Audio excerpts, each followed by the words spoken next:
So, Visayas, Mindanao, nandito po tayo kay Sir kung saan ating in-interview at humihingi ako sa iyo, Sir, ng paumanhin na sa mga video na aking nagawa na hindi ko inasahan na ikaw pala ay talagang tunay na Pilipino at tunay na serbisyo para sa ating mga kababayan. Sa hindi nakakaalam, mga minamahal kong kababayan Pilipino, ngayon ko napatunayan, saksi si Don Michael sa lahat ng mga jeepney drive, partner, lahat ng driver ng partner siya na akin na interview na napakaganda at marami siyang mga driver na nagkamali o nagkasala pero pinatawad niya dahil ganun siya kabusila bilang isang Pilipino, bilang isang jeepney driver. Kailan ako sir na nag-driver?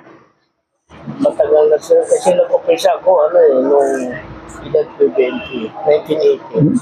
Hanggang sa ngayon, katalukuyan na nagmamanual pa. Bilib po ako sa inyo, sir, sa mga taong, mga inggitero, ito na ang sampal sa inyo na saksi si Don Michael na na-interview ko. Si sir, na talagang siya ay busila, may mapakumbaba. Ang taong nagkasala ay kanyang pinatawad na parang si Don Michael din, na marami nagkasala sa akin, pero hindi ko ginantihan ng masama. Ganun pala si Sir, kabusila. Ang puso, Sir, 100 million ang pasasalamat ni Don Michael sa iyo na ako ay binigyan mo na isang pagkakataon na ikaw ay ma-interview at makaharap sa mga oras na ito. Pero ano po ang gusto niyo pong sabihin, Sir? Ang masasabi ko lang, sir, katulad nung may in-interview ka na galing dito sa akin na driver na si Jory Larosa, tawagan ni Prani. Ano po yun? Siya yung nung in-interview mo, maraming masama tungkol sa sinabi sa kumpanya ko. Pero ngayon, nung dumating yung 32 units na minibus ko, bumalik sa akin, ako naman hindi ko marunong tuhan ng galit, kundi tinanggap ko uli siya dahil tao lang po tayo at tao rin siya na naghanap buhay.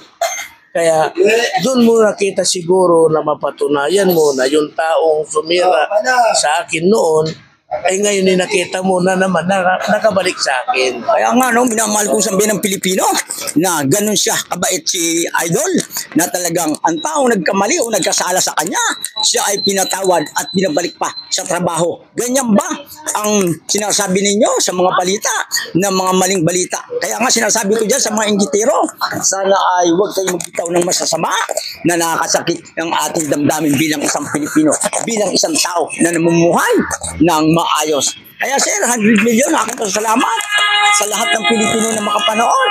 Ito na po si Idol na talagang nangasiwa ng Partner 7 Corporation. Ano pa po ang hanapin mo? Ito po ang Partner 7 na katunayan. Si Don Michael ay naandito sa opisina at kung saan wala akong mapagsidlan na si Idol ay talagang mapakumbaba. Ang taong nagkasala, kanyang pinatawad, pinabalik sa trabaho.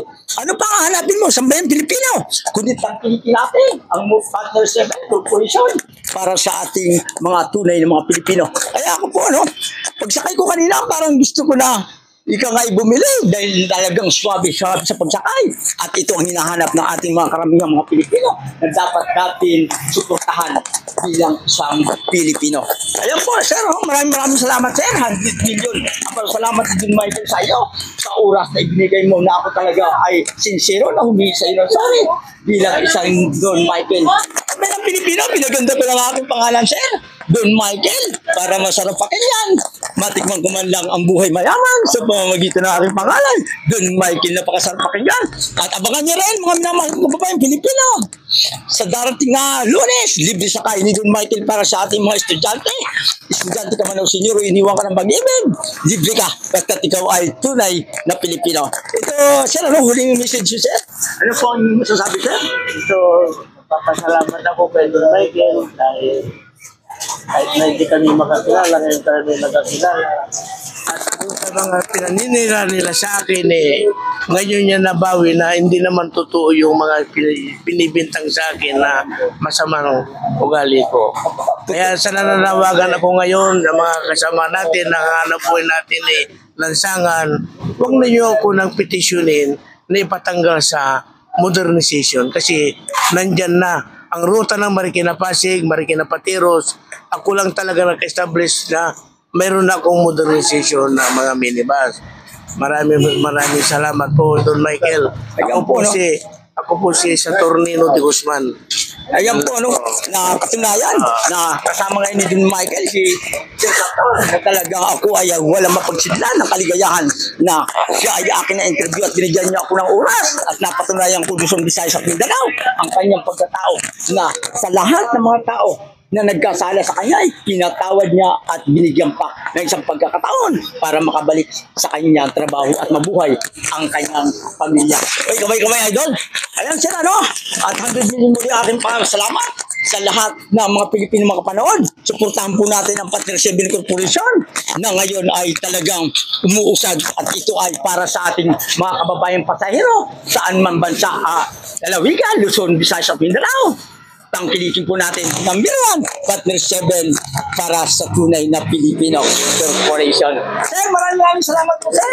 At ako muli ay nagpapasalamat sa mga tunay na Pilipino. Ito po ang ating boss na talagang para sa Pilipino. I love you, Pilipinas. Proud ako na ako ay jeepney driver at tunay na Pilipino. I love you po. Mabuhay ang Pilipinas.